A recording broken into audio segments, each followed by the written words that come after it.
think the honorable thing for our species to do is deny our programming. Stop reproducing. Walk hand in hand into extinction. One last midnight, brothers and sisters opting out of a raw deal. Do not trust any friends or family members. I repeat, do not. Lurking around, just doing regular whatever Russians do, human trafficking and eating at McDonald's. That's fine. But I mean, I'm just saying, it's a shithole. They're in those tracksuits. Yeah. Oh, yeah. Well, come on. Yeah. And tracksuits as far as the eye can see. That's why they're losing the war, because everybody can see them a mile off. The Adidas. Yeah. Like. No, that's culturally appropriated in many other places too. You know. Yeah, you can see that. Eastern European. Yeah. No, I would think even Western Europe too. It's I think it's like sort of like it could be like an Indian or Saudi thing too. You got the tracksuit. It's kind of even the Euro kind of thing. You know, they do that too. Yeah, I saw that in Italy when we were at a place. The guy who was running the joint, he came out full tracksuit, and I was like, Jesus Christ, dude. Yeah. It pays to be sleek at any given moment, I guess, you know, and you're... Is that sleek? I think so. Well, you're ready for action. Yeah. I mean, maybe I'm wrong. Maybe the Russians have the advantage in this instance. I guess. Like, what kind of action? Narrowing them down. Like date rape action? Squads? Whoa. Yeah. Well, no, for that you need no, maybe a tracksuit is appropriate for that. You've got lots of places to hide your rohypnol. Hey, remember when we had a friend that rohypnoled himself? Oh God. I had forgotten about that. That didn't go well. No, I didn't even work. Yeah, he's too big. Mm-hmm. Well, yeah, I thought I'd feel something. Shit, that was Clint. Was that not to out our friend? Yeah, it was cheaper than he in his mind at the time, since he was drinking entire cases of beer on party nights. It was going to be less expensive to date rape himself.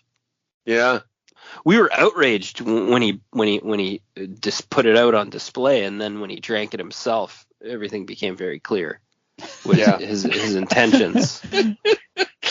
Yeah, we'd never in a million years would have considered actually using it for. I'm not going to say it's its intended purpose. What is the purpose of rohypnol? Is it what's its real pharmaceutical value aside from, Oh, geez, I don't. Putting us on the spot tonight. Yeah, that's funny. I don't know. Not a clue. I mean, I guess maybe could you use it for enemas or? You mean so that way you're asleep? In the hope that one kind of nods off and doesn't remember the probing? Well, it's a benzo. Used to treat severe insomnia and assist with anesthesia. Okay. Shit, nailed it. Yeah, all right. Well, thanks, Google. Uh-huh. All right. I didn't think I'd be right about that. I don't know, man. The stop clock is right twice a day. That's what I say. Oh, yeah. You doubt my knowledge of medicine? That's fair. I should have known it. Is it illegal? Yeah. All right. So you guys, the kind of benzo that someone would use in the CIA. Exactly. I think so for chemical interrogations. I think so. Or and maybe I should give Russia a chance because we all know there's a special liaison to Russia that we've all heard of. A citizen, no doubt. Noted Russian and Serbian citizen, Steven Seagal. God damn. What a fucking guy. I like it. Who goes out of their way to get a Serbian citizenship, post Kosovo? I just can't fathom that. And he doesn't even have any sort of Serbian heritage to my knowledge. His family comes from they were Russian Jews. His mom's Irish or something like that. They grew up in Michigan. What the fuck are you doing, bro? After years of posing as an Italian. Yeah. I guess that's that. Yeah, just with the Adriatic Sea, he just feels close. Yeah. Yeah. Everywhere's his homeland. Yeah, wherever the wind blows. Extinction Agenda. Hi, everybody. You ready, James? With James? James is ready. James is ready. That's good. And I'm Chris, Chris. I guess. Yeah, good. There we go. Pardon me. I'm a little under the weather. I'm going to cough from time to time. I'm going to try not to. Today, we're talking Steven Seagal. Today, we're talking Golden Age films of Steven Seagal. Sorry, it's not funny. Above the Law, 1988, and Hard to Kill, 1991. I guess we could honestly bop back and forth between the two, but let's just start with Above the Law. And it was called Nico in the UK, apparently. That's where the Nico came from. Nico. Yeah, Nico Tasconi. So I had never seen either of these movies. I'm sure that they were played in the background at my home because my father was a big Steven Seagal fan. He was picking up what Seagal was putting down. Who wasn't? He was never my favorite. I'm a Under Siege man to the bitter end. But can I tell you one person who was a fan of this movie? Weirdly, I found this pretty favorable review from Ebert. Yes, I read this. Yeah. Did you? Yeah. He can play tender and he can play smart. 2 notes often missing from Bronson and Stallone. His aquiline face and slick back, slightly receding hairline accentuate the macho exterior. Yeah, the whole review. Damn. Is a peon? Is that the word when you're praising? Yeah. It's a very favorable review. He only gives it 3 stars, but and I don't agree still, with though, I was shocked. He's not wrong. His aquiline face, and I was like, "What the fuck, dude? You need to get laid." What did you think of this, Chris? This one was hard. I found it really boring in stretches. Sometimes, except for the I love the CIA guy. I've watched the scene where he interrogates that priest a disturbing amount of times. I might need an intervention.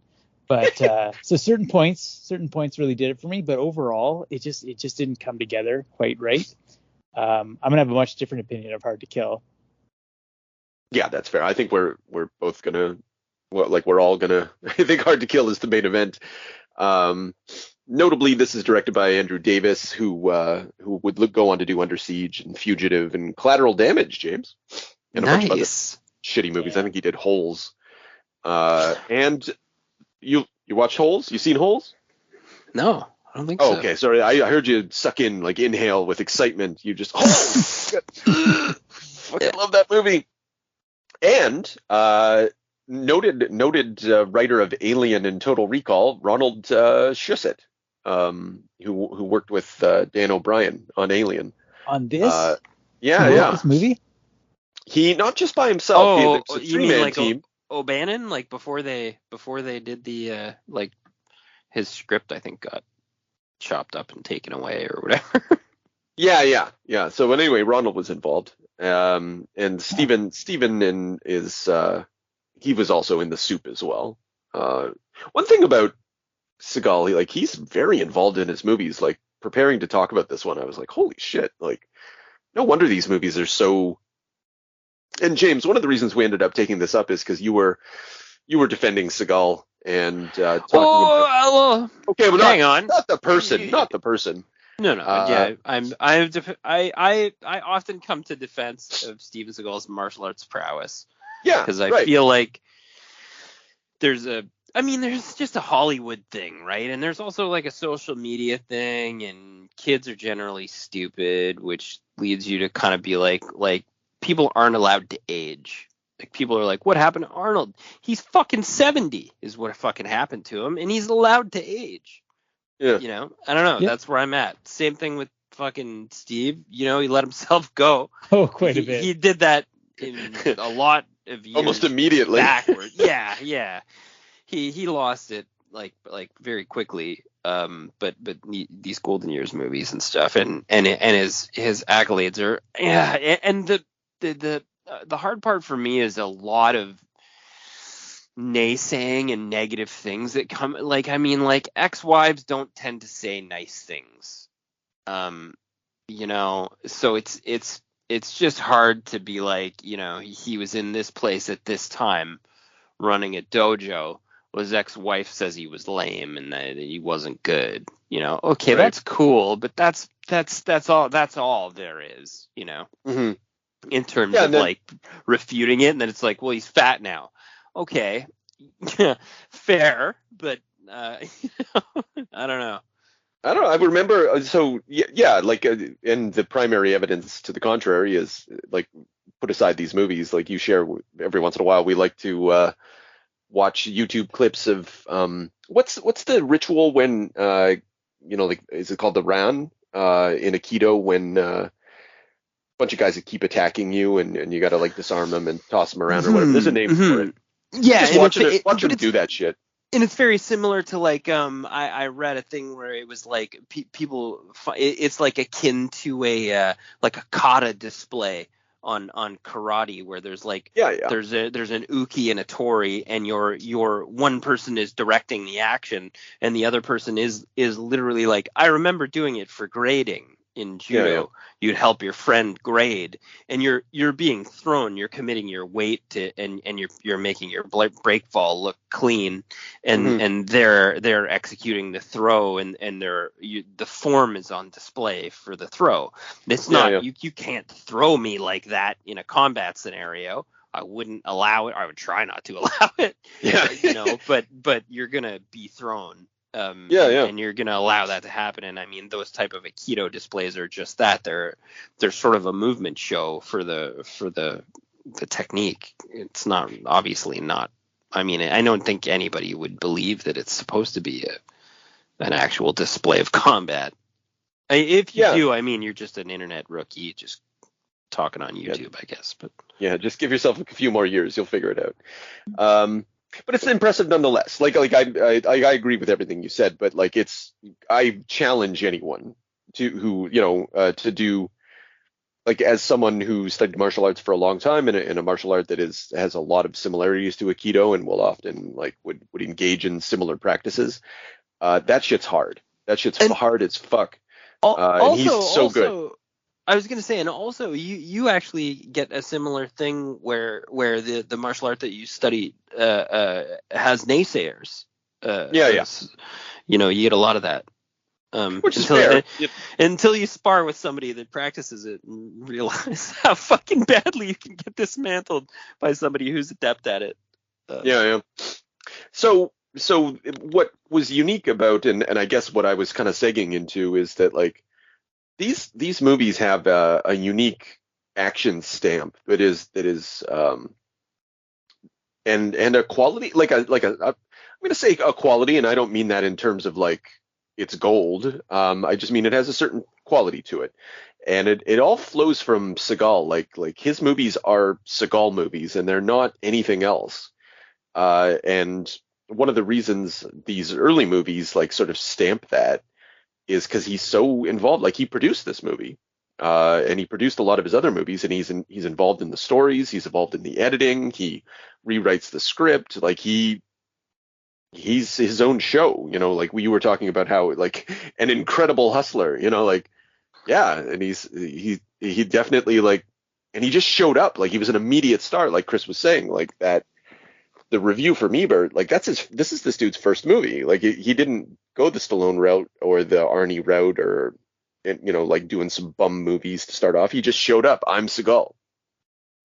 Here we go. And he was fully formed, you know, from the head of Jesus. Well, and it's true. It's almost like your podcast you recommended to get some information about Seagal in terms of his scandals. Only the scandals are spoken of, are these gentlemen from Behind the Bastards, which I listened to the first piece of the Seagal thing on there. They actually described a script he had written for, like, I can't remember what they called it, like a pride piece, where, you know, the type of movie, like, where you act, direct, star, write, I guess there are not many people who have accomplished this type of movie. Yeah, Clint Eastwood. Yeah, but I feel like most actors like don't get to sort of go into that mode. But I feel as though Steven Seagal movies, even though that like this one has a like an accomplished writer and director, still feel a bit like pride pieces just due to his accomplishments, like and also the way that he's put himself in the movie and the way that he's sort of like, I don't know how he's got himself so involved. I mean, I mean, there are rumors that it was mafia, but yeah, later on for sure. Yeah, that stuff all kind of sticks around, like some of the money there. You know what it is though? It's superior attitude, superior state of mind. That's, absolutely. That's how you win. That's how you win every time. So, Chris, what was I don't know, what's the best part about Above the Law? Well, absolutely the best part of Above the Law is Zagon, Henry Silva. Yeah, I'm gonna give you that. Yeah. Long running rivalry between this crooked CIA director who's torturing people on the border of Cambodia to showing up in modern day Chicago, coincidentally, to torture priests. Phenomenal. Yeah. Oh, the best part about Henry Silva is he's well, not the best part, but like I was like, who do I find? I know this fucking guy. I know this guy. He was in Dick Tracy, but he was also in Ghost Dog, and he's the voice of Bane in the Batman animated series cartoon. Shit, that makes so much sense though. Yeah, he only did one episode as Bane, but fucking killed it. His face is it's like a granite face. It's fucked. His face is awful. Yeah. It's just like pure skeleton. Fucking evil. It is. He looks like fucking Skeletor. He's not even the actor that played Skeletor either, but he looks like. Yeah, he should have been. You would have barely needed makeup. He's horrific to look at. One scene, I can't not talk about it now. Like I'm trying to save it, but like when he's interrogating the priest, like so, like they literally have tied this priest up to a chair so that he can like inject him with CIA chemicals. He's just sweating and he's just got the pervious delivery. You like that? You're gonna feel something warm and wonderful. It's just so gross. Like everything about drugs is quoted as queer almost, like in a not approving way. Like you kind of know where this movie and then later on when he gets Seagal in the chair and he's like fight it, and it's all coded as rape too. Like it's wrong. It's a very uncomfortable movie at times. Yeah, well so go ahead, James. No, sorry. Yeah, also the guy that he killed. He's the Cambodian scene, the military scene at the beginning, when he's getting that guy, when he's killing that guy, and he's not getting any information at all. Like he's just fucking like torturing people and getting off, and he's got like a crew of guys just backing him up. Like, no, let him work. What? It's like it's outrageous. So you're like you just easily empathize with Seagal's character in that moment, being like, what the fuck is this guy doing? Yeah, it's just funny. Yeah, it does really set a tone for him, like early on, like he's standing up against racism and in the thick of the Vietnam War, right? Like that's what leads him out of the CIA to be not a small town cop, like a Chicago cop, but. Mm-hmm. And I think one thing I do like about this movie is that and both of them, like they swing big, and like this is more politically astute than I would have given credit for, like the awareness of like the abuses of the CIA in the world, and like even when a CIA buddy at the end is like talking to him and he's like like the Romans killed their own senators, and he's like, wow, what are we, Romans? Like the bank controls the CIA, and like they're just it's just like calling out American imperialism. And the Iran, sorry, I remember, I don't have the exact dates or whatever, but this is 8 months out from the Iran Contra hearings, something like that. And then also like kind of it predates the stories about CIA drug trafficking and that Dark Alliance. Is that fucking article series was called, the reporter fella? So yeah, it is, and I think I don't believe it, because I think Seagal as a human is just a walking piece of shit. But there is a political core to pretty much all his movies. Not every one of them, because he doesn't get full control, but there is, and even in his characters, like there's because in preparation for this as well, I also watched Out for Justice, and then I watched Fire Down Below, and then I'm aware of some of his other movies. What's that What's that one that he directed? Sorry, On Deadly Ground, and he'll go more environmentalist later, but there's a strong vein of like an anti-establishment vein in his work, and a sort of a leftism that, again, feels betrayed by his just embrace of Putin and all that stuff. Yeah, and his embrace, like, these movies are both odes to police brutality in a way too, whatever else they are. Like, it's really happy about just taking a punk and just grinding his face into cocaine and smashing him up, I think and this was less obvious in Hard to Kill, but it was definitely in Out for Justice, like this deep connection, this mirroring between the police and the mob, as if there's really no distinction between the two, other than the police maybe, or like a good cop, one who marries these two halves, like this desire for justice with a willingness to bust heads. That if you ride that line, you can actually, not for justice, sorry, for law. If you ride that line, you can actually sort of seek justice. Make sure no one's above the law, and so on and so forth. I think there's a hope and a sense of community at the center of this really hard cynicism, and I think, at least in the golden age of Seagal movies, it's and in the silver age, I think it's a regular theme. Like, he believes in community, and it just takes different forms, and maybe it disappears in later movies. I bet it does, as he just fats out and turns into sort of a parody of himself. But it's interesting, and I think it just adds to the uniqueness of these movies, where you'll never get that shit from Stallone or Arnie or Van Damme. And even in the quality of the fighting, and James, you can probably chime in on this as well. Yes, it's stylized, and yes, it's very Aikido, but it's not Aikido at all. It's Aikido-esque, and it's he mostly, and this is my criticism, he shucks people through. He'll shuck people through and clothesline them. He'll wrist lock them, and he'll kick them in the balls, or he'll smash their nose into their face. And that's about it, or maybe he'll break an arm from time to time, or do that. Definitely do that. Yeah. But it is a pretty, there's not a lot of notes, but it's the speed and savagery of it, which is very interesting to watch, regardless. It's a great trick that he can pull off, to do that and make it look good consistently, with that calm, shitty demeanor that he has. Sorry, you were going to talk. No, I was just gonna say it's true. It's so effortless for him, and I think that speaks to his skill. And granted, we're playing a game, and it's stuntmen, and it's choreographed. Yeah. But I mean, you still to this day don't see someone fight with that level of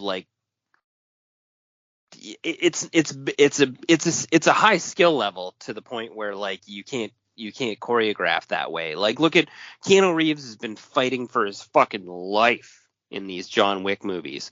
My guy's probably a graded Brazilian jiu-jitsu practitioner at this point. His gun work, he's out there on the grind every day, just fighting guns. No. He still looks like shit when he fights. He doesn't fight like this.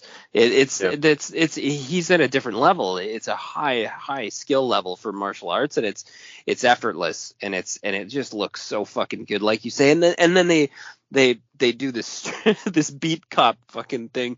Hey Nico, what the fuck, Yeah. And he just the way that he stands up to people with that absolute brute aggression.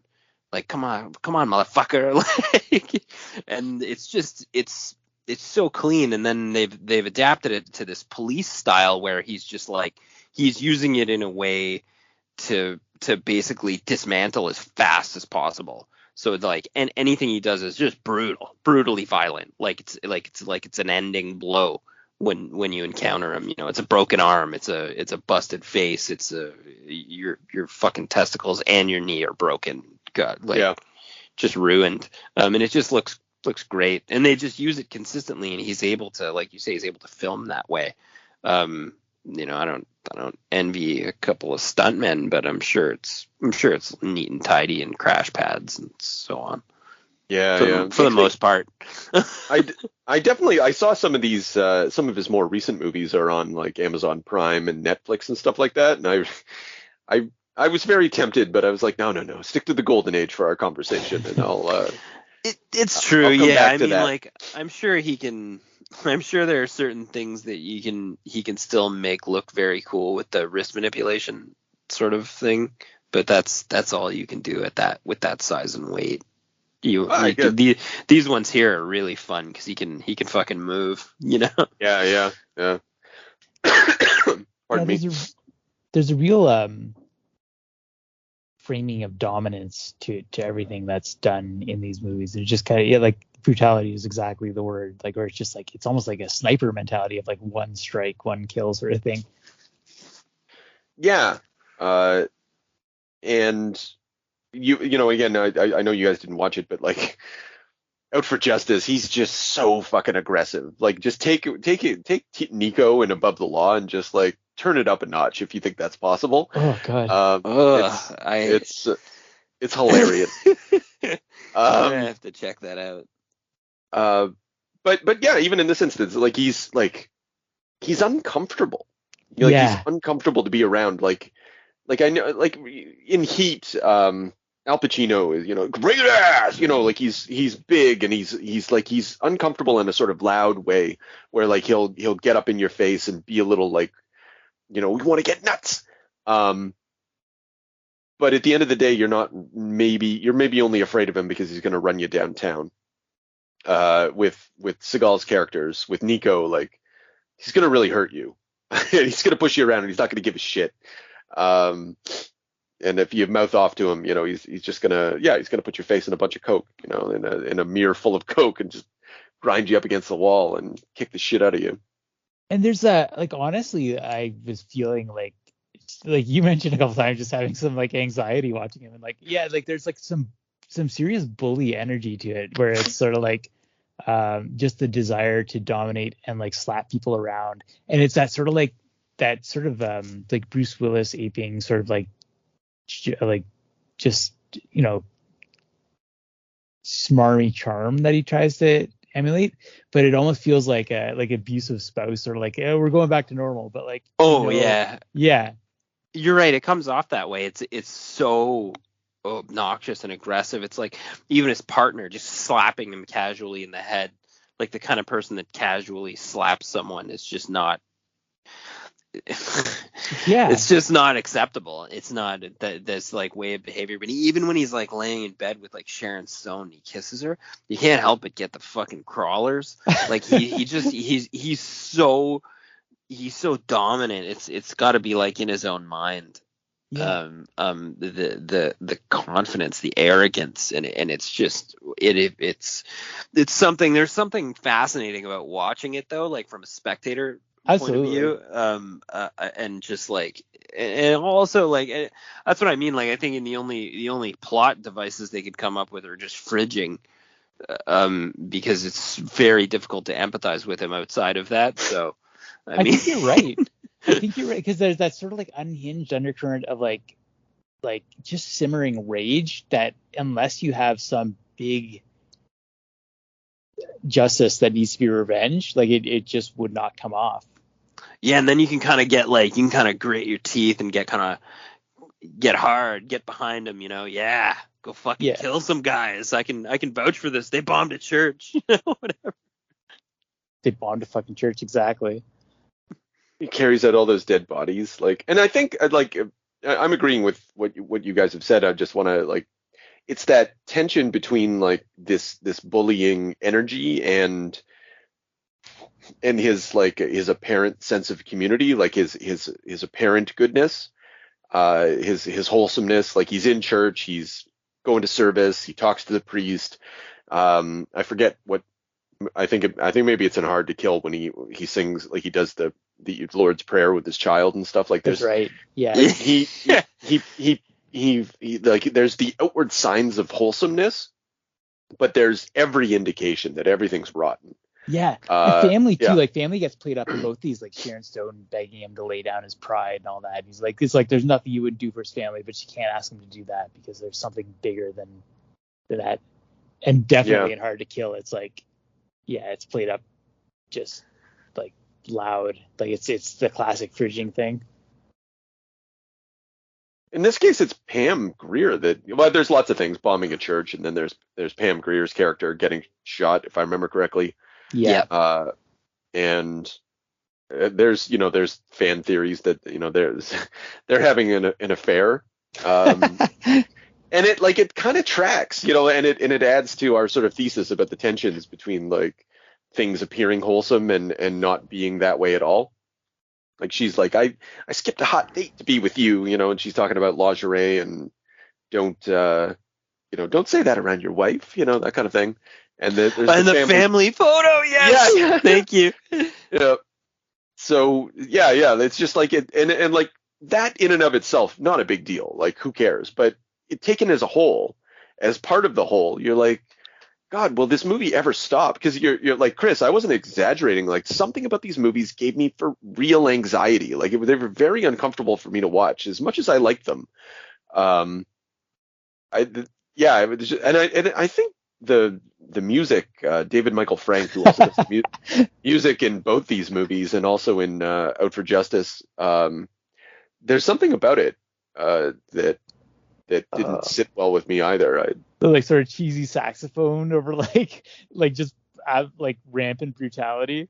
Yeah. Just like, I don't know. I don't know what to think. I don't know what I'm like. I feel like I'm being lied to constantly. Absolutely. I totally feel that.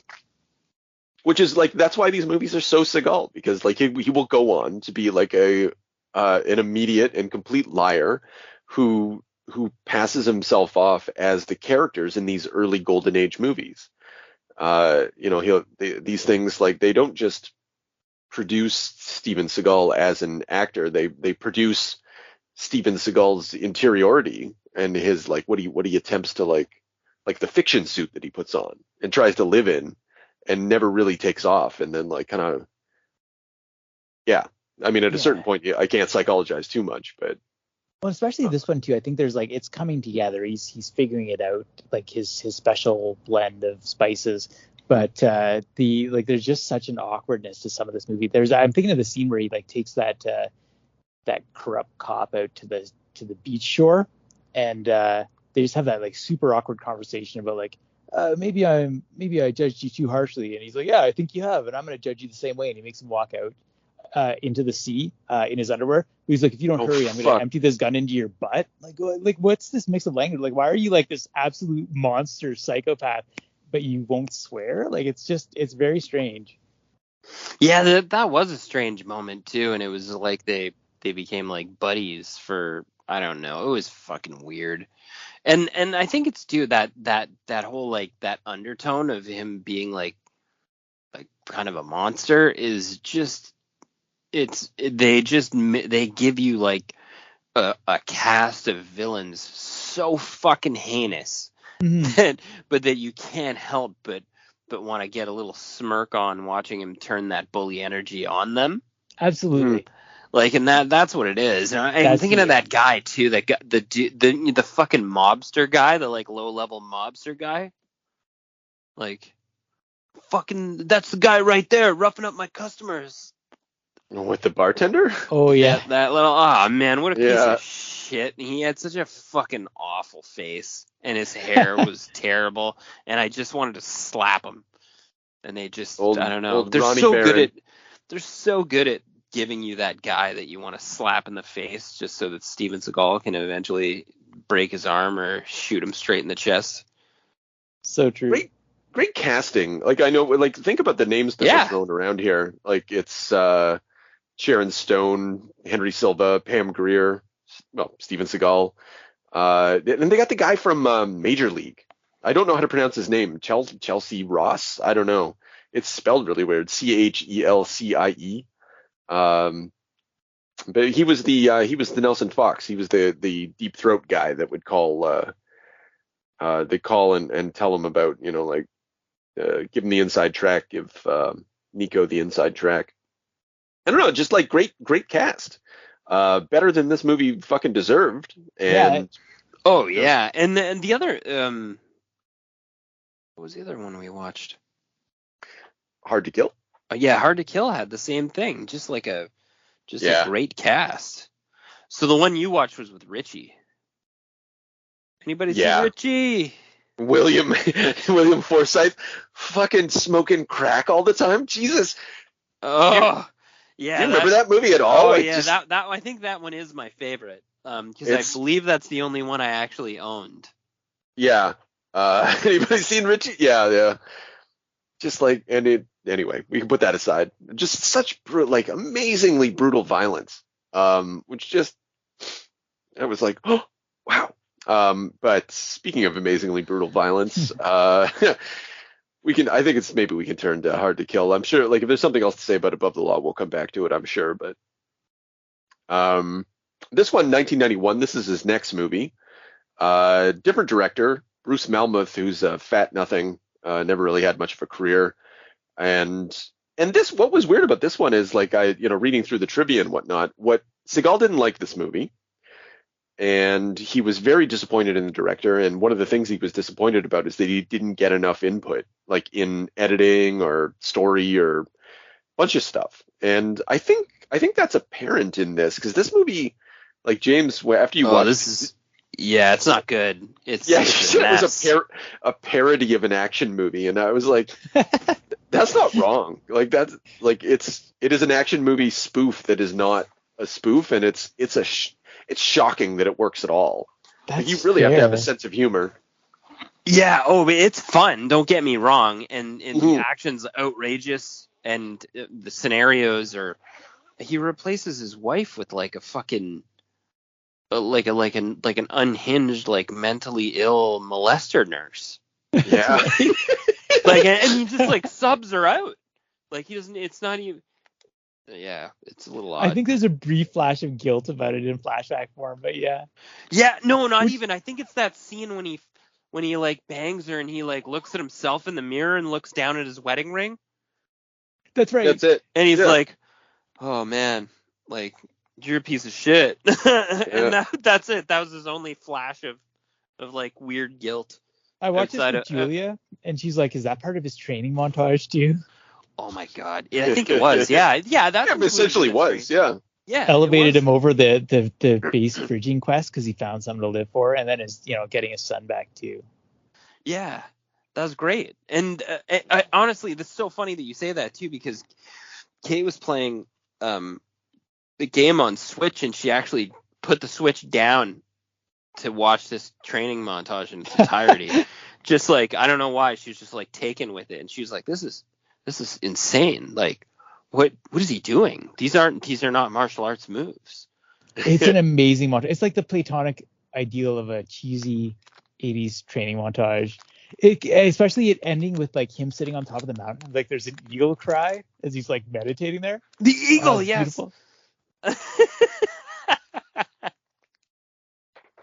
I'm going to put on the recovery montage so I can taste the sweet right food here in my DVD collection, guys.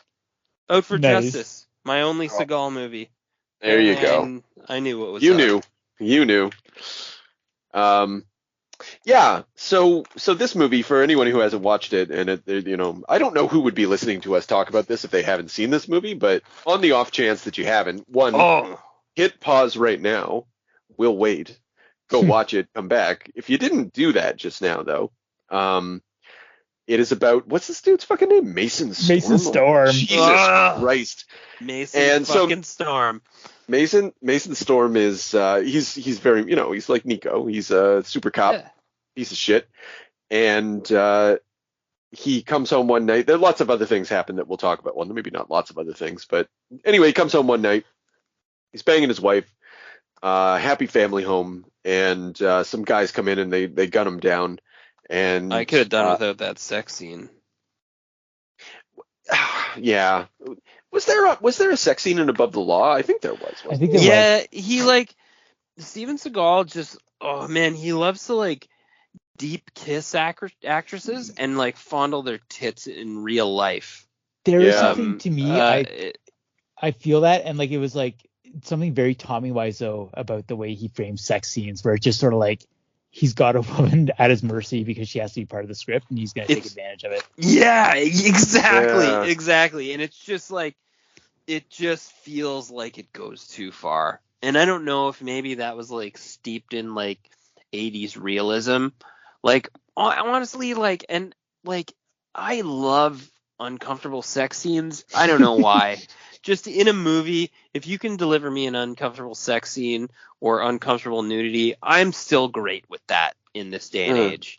You know, Game of Thrones, if you and I like, you know, I'm a fucking equal opportunity guy too. If you want to give me this guy's dick flopping around, give it to me. Let me have it. Make me uncomfortable.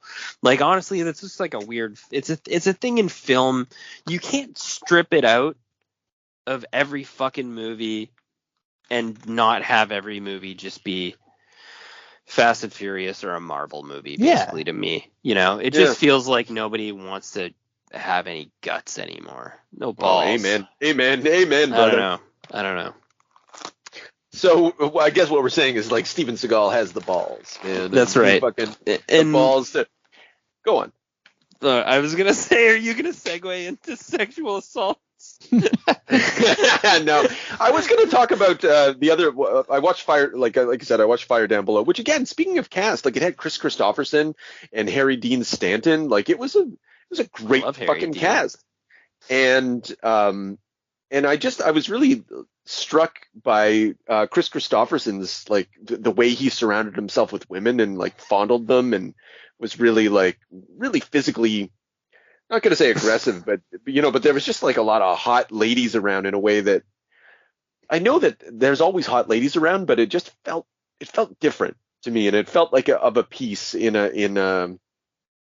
Seagal movie, because he's like, I think he just knows what basic buttons to push with audiences, I suppose, or he tries to, and it's often uncomfortable.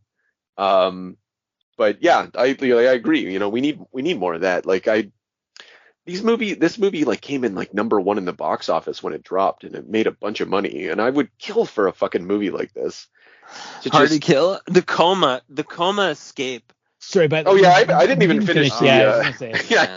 So anyway, he ends up in a coma. He gets shot while he's at home banging his wife, in an uncomfortable fashion, and he ends up in a coma for 7 years, and then he comes back because he's hard to kill, right? So he doesn't actually die. He is actually very difficult to kill. Takes a shotgun blast and gets back up to fight the guys in his house. By the way.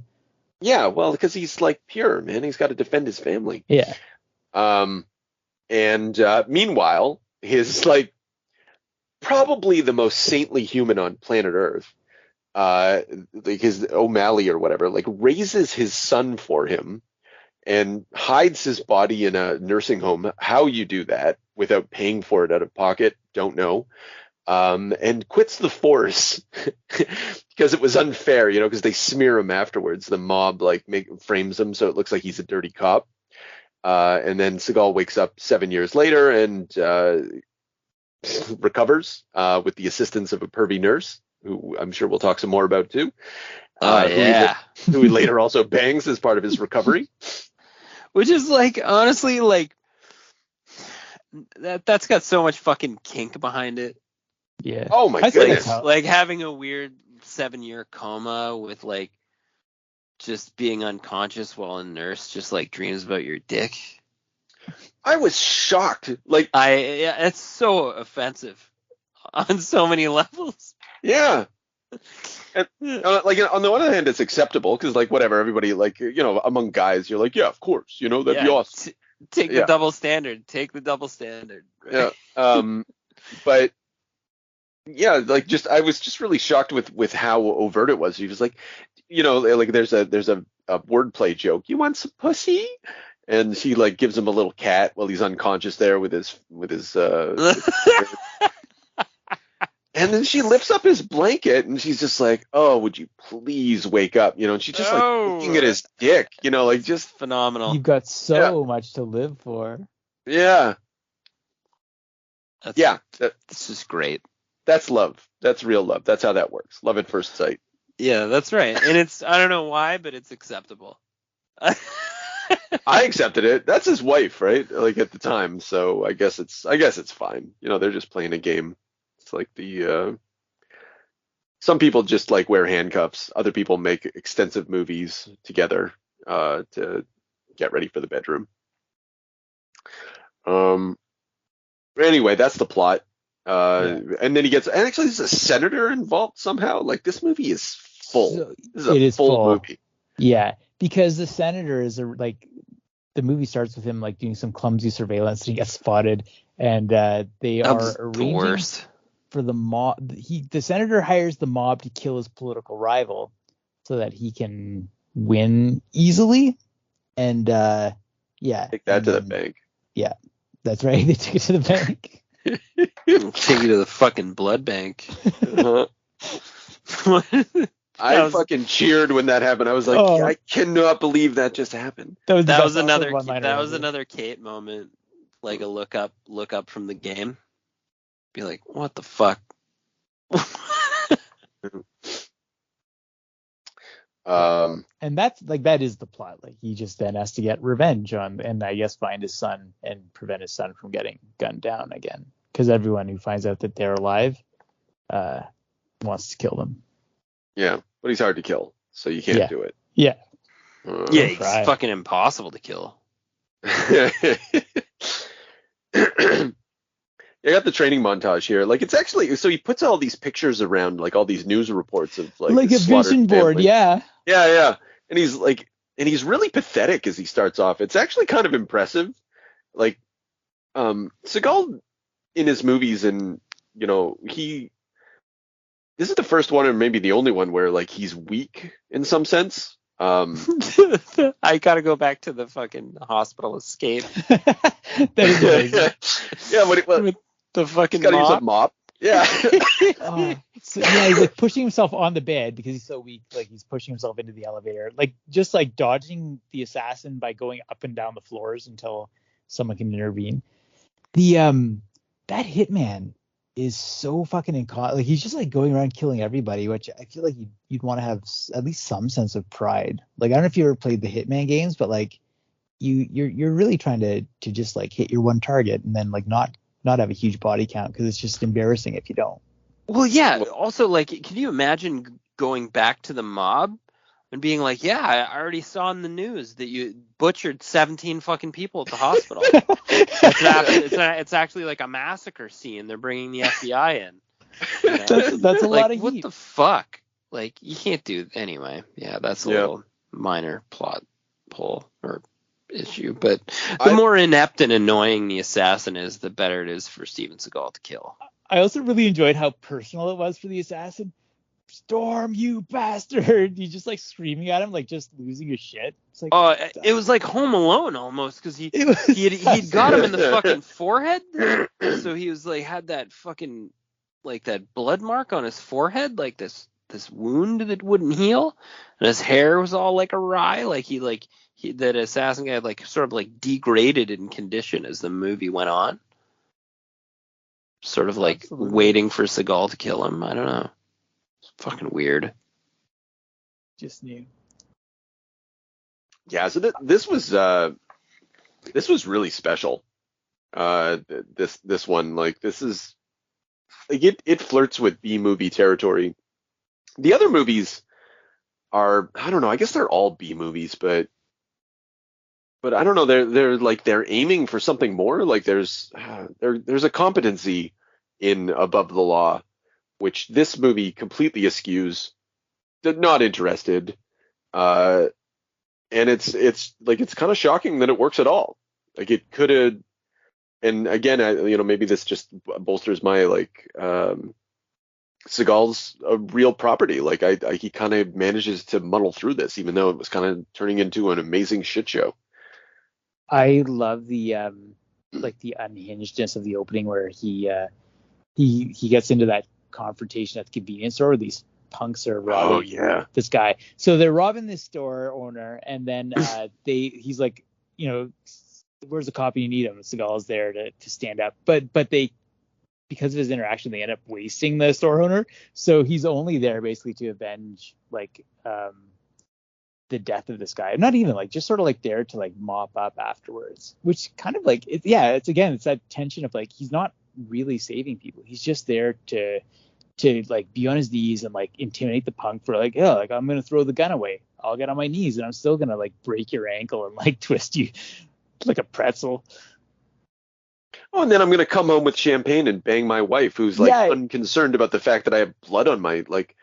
That's the best. Yeah, there's blood on your shirt. It's not my blood, so you don't have to worry. You do. That's fucked up. Yeah. Well, but but he like, again, I'm mixing up all these movies, but like isn't she like that? What I love about you don't live like anybody else. And I was like, she's that's like, look how fucking sweet you are. I'd never be scared of you. Yeah, like he's just hoodwinked to these women. Like you just feel like they're. Yeah, I don't know. It's again, you could just go and like how much of it. I wanna feel that it's only these movies that give me these vibes, and not like what I know about him. I can't disentangle the two things, but I think it's just how skinny he is too. And I know that's a weird thing, but like usually these like Van Damme and Stallone and everybody else, like even Bruce Willis is a little. Now, well, not Bruce Willis, but he's shorter, right? He's not like a 6'4" guy, but like. Seagal's like 6'4" and like kind of lanky at this point. Like like I was saying in our chat, like later on, he'll never wear a sleeveless ever again. It's always thick leather jackets. Like he's trying to make himself look bulky, but he's not a bulky guy. And like, there's something a little more menacing about that. And even like when he's running, like there's memes on the internet talking about how he runs like a girl or whatever, but his arms are all fucking weird and he runs like a skeleton. Yeah, he runs really strange. His elbows are tucked. Yeah, but he's also very fast. You're like, oh Jesus Christ. Yeah, he hauls ass, and he, I mean, like, say what you want, that he's doing all that stunt work. Yeah. Yeah. There's a couple long like chase scenes where he like just like 2 minutes of him like running after a guy, like it's inevitable. Oh yeah, he's clearing city blocks. He's fucking, he could fly. You know what another interesting thing about is like his method, he always just has like a pistol, and there'll be people with the automatic weapons or like shotguns or whatever, but like clearly that's part of like, he needs a weapon because like first of all he's a cop, second because like there's range, but he also needs to be able to take people down methodically with his hands. Right, so he can't be too burdened. He'll even, as you said, he'll put down the shotgun and even get on his knees or whatever. Come on. Yeah, I'm looking at the convenience store thing right now. Yeah, and it's always that 45 from Nam. Yeah. I mean that type of gun. Yeah, I think it's a Colt. I think it's a Colt 45. I might be mistaken about that. I didn't really. I'm sure I could look it up. Guns of the internet, fucking. Is that a place? Yeah, there's a website devoted to like guns of movies. Database. Anyway, I'll see if I can find it. Yeah, Internet Movie Firearms Database. I use this extensively for talking about Predator. Hard to kill. Anyway, so yeah, I like on the it is a Colt. It's the M19.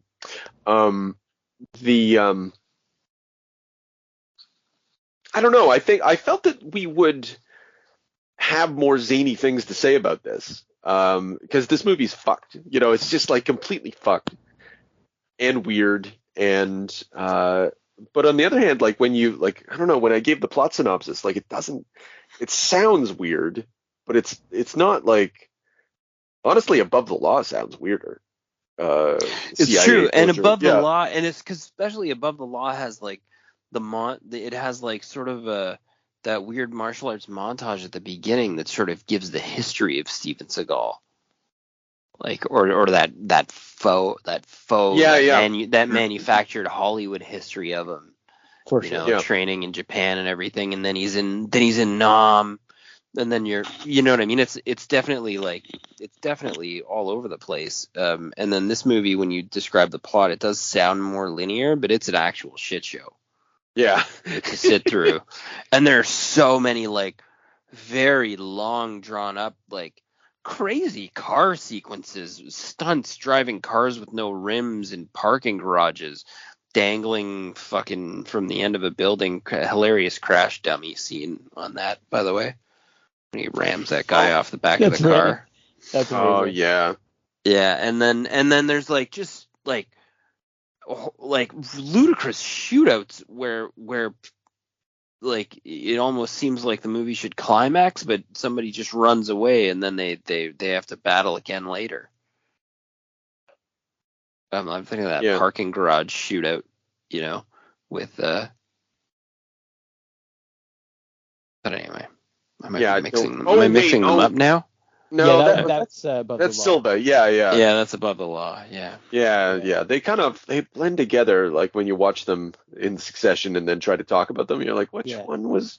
Well, this what was one that was weirdly like it took a while to get to the for him to train and all that. Like I think maybe 75% of the movie is up to the training montage, and then so the revenge happens pretty quickly. He meets up with his buddy cop again. They're he's shooting cans or whatever in the guy's nature. Oh, the time wasn't then. The time is now. We're going to kill every one of them.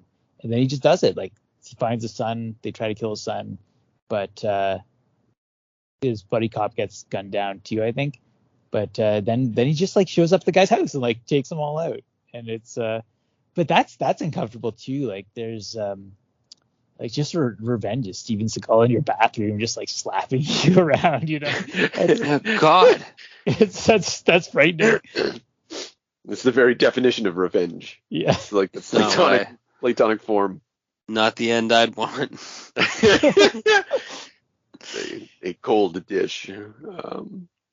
It gets all super. Yeah, that's another.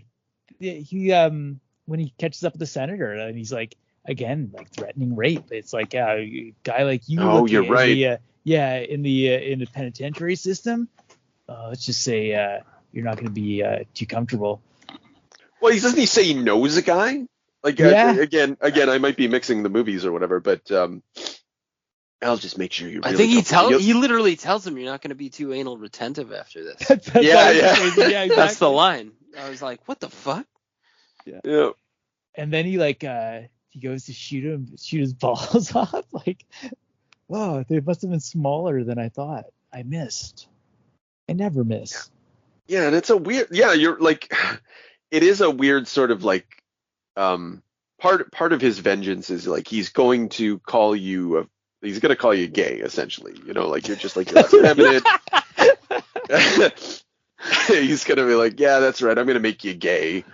You got no balls. He's just and again, I think we've talked about this consistently throughout. It's this this menacing bullyingness to him, which is very high school. Yeah.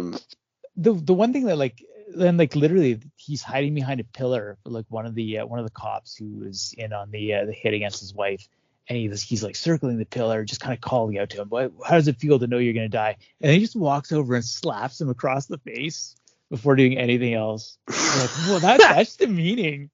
Yeah. That was the most uncomfortable thing, I think. It's a good move. You want to. There is something. It's very Nick Diaz. It's very Nate Diaz. Yes. Yeah. It's pure. It's Stockton rules, man. He's coming at you with Stockton rules, and he's from Michigan. Yeah, fucking right. There is something pure about it. There's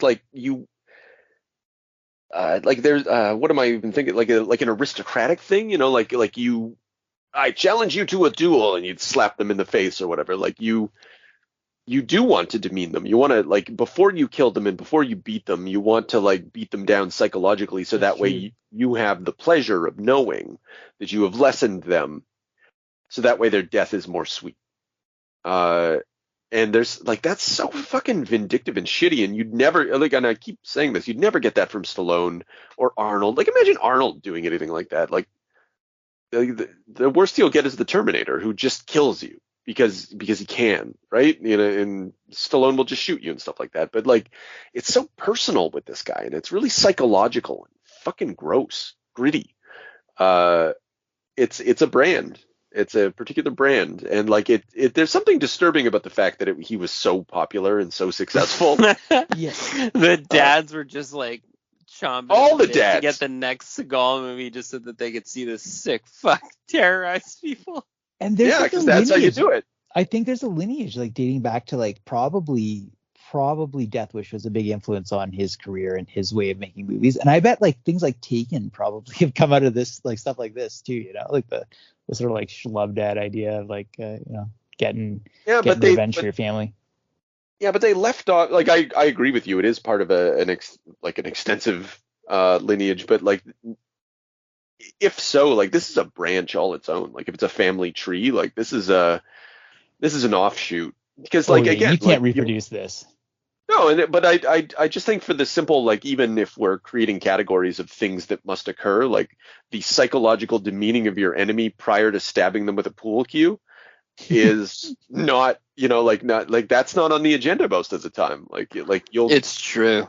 Yeah. And the same thing with, like, even Van Damme. Like, thinking back to, like, Van Damme, the guy's fucking, like, in comparison to this, the guy's lovable. Yeah. Oh yeah. And, like, so is Arnold. Even Conan the fucking Barbarian's not like this. Absolutely. Yeah. And he should be, you know, like, that's that's a really good point. I know it's a Miliach movie and whatever, and I know that the Robert E. Howard books, like, Conan's not like this, but, like, honestly, a barbarian probably would be like this and ought to be like this. I think maybe that's a nail on the head moment. Like, I think that kind of gets at something. Like, there is a barbarianness to him, like a true barbarianness to him. He's disturbed and barbaric. Like, all of his practices, his behavior are just, like, from a bygone era. Like, it's just like there's grown men in a bar just that just, like, the fucking guys in the bar just get it so bad. Oh yeah. I think that's another reason it's, like, I know, well, we talked quite a bit, and I think we've touched on, like, a lot of its absurdity, but, like, you can't really talk about the type. We've attempted it, but, like, unless you see the type of violence that Steven Seagal, like, distributes to other human bodies, I don't think you'll really get a sense of how, like, absurd and troubling these movies are. Well, not troubling, like, that makes them sound like they're very serious, which they're absolutely not. But it adds to all of this. I think what keeps him from, like, you know, and we've been so fine. He's barbaric and savage, but what sets him apart, and, you know, sets him apart from the mafia, sets him apart from the cops, is this sense of community that he has, this faux wholesomeness, which, like, that's the brew, and you're like, God, and that's very different from it's very different from, like, Dirty Harry, or what I recall from Death Wish, or the other things, like, again, in that lineage, but just, like really dark, really, really, like, its own thing. Yeah, but is this, like, sort of, like, ill-fitting, like, uneasy truce with society? Like, I'm thinking of the end of Hard to Kill, where, like, it's a standoff. He's got the senator, and, like, all the cops bust in. They're all like, "Put down your gun." He's like, you know, he has to decide, like, is revenge worth it? Is he gonna, like, go out in a blaze of glory? And it's real uncomfortable. And then, like, the cops, like, yeah, like, we know all about the senator. We found the audio tape, so, like, it's resolved for him. But like, this it wants both things. Like, it flirts so hard with just like absolute like degrading revenge, and like there's probably like 5 minutes of him like deciding whether or not he's gonna kill that senator, and like just like, you know, threatening him and like all the stuff that we talked about. Yeah. Yeah, but then the movie like gives you at the end, it's like, oh no, he's overcome those urges, or like whatever, like everything works out because there is justice in community. Well, he's been you mean he's gonna get raped? Exactly. Yeah. So dude's gonna get raped. Seagal's gonna re-enter society as a no longer tarnished cop. Like, I think what allows him to go on this like revenge spree is that like he's untethered from the law. Due to the fact that he got framed, like, you know, he lost his life.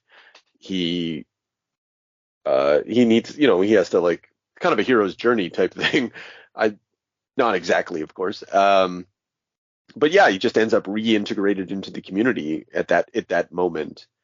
And that's the best you can ever do with this type of guy, is just like bring him back into the fold and hope he doesn't hurt anybody, you know, like put him to good use. You know, he may be a bastard, but he's ours, you know, just never interact with this fellow. He'll be he'll be out there doing his thing, you know. And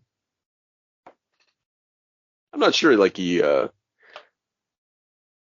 actually, no, that was a different thought. You know, we haven't talked we kind of talked about the political elements of this story, but not fully. Like, we've kind of glossed over the fact that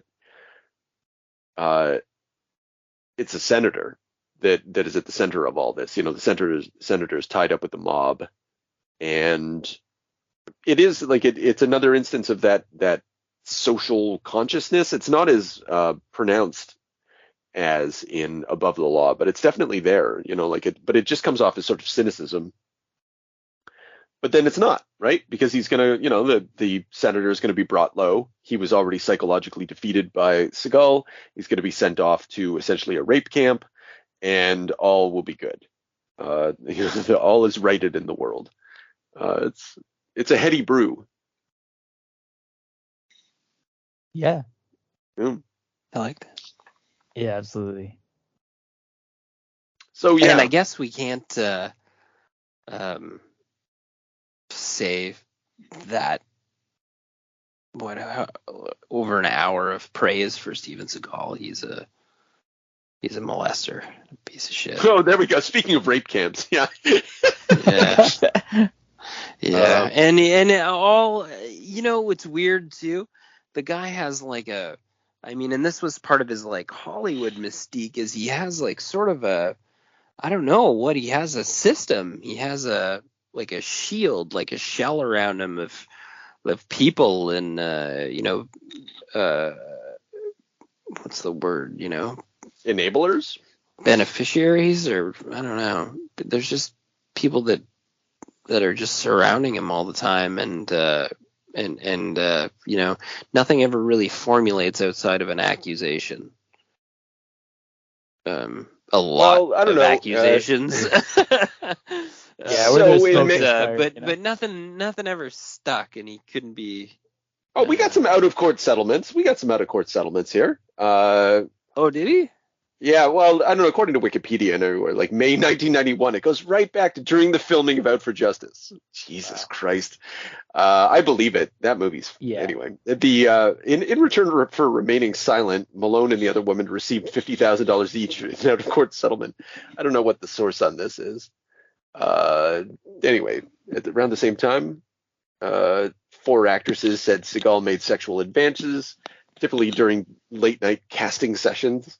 Oh yeah, he used to say just despicable shit, apparently. 1995 lawsuit, 2010 lawsuit, 2011 lawsuit, 2017 allegations, 2018 allegations and investigation, 2022 federal securities violations settlement for fucking Bitcoin. Jesus, he just doesn't. Oh my god. Oh, he was one of these fucking guys. He was promised $250,000 in cash and $750,000 worth of B2G coins in exchange for social media promotions. Yeah, and he had to pay a bunch of shit. Victim of attempted extortion. Well, that's because he was the connection to the Gambino family. conflicts with stuntmen. Yeah, it goes on and on. Like, what the fuck? Like, this guy's toxic. Like, he's a toxic human. It comes through in the movies. I think early on in his career, he hadn't become, although by 1991 that had changed. Like shortly after Hard to Kill, he's already like transforming into a monster. I believe the roots were there, and like we're picking up that vibe from Hard to Kill and Above the Law, but yeah, like it's there, like, and he just can't contain it. Like, it's this miasma that radiates from him. Like, he's just, and somehow, like you say, James, like, he's just enabled by this. Like, everybody's making money, and everybody's connected. Like, who are these women who are marrying him? God help them.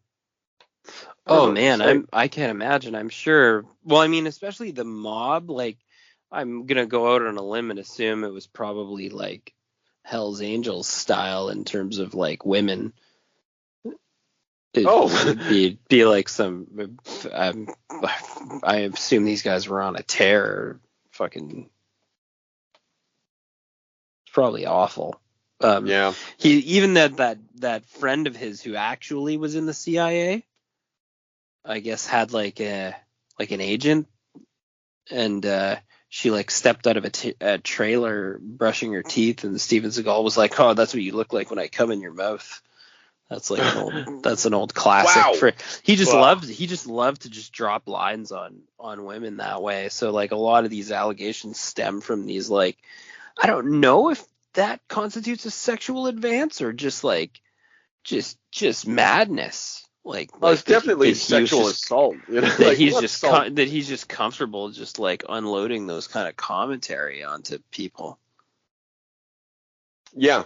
Well, it's sexual harassment. You know, it's that bullying thing. Like, he's the kind of guy, when you talk to him, like, I know these martial arts fucks. I've met Steven Seagal who just never had the power to transform into Steven Seagal.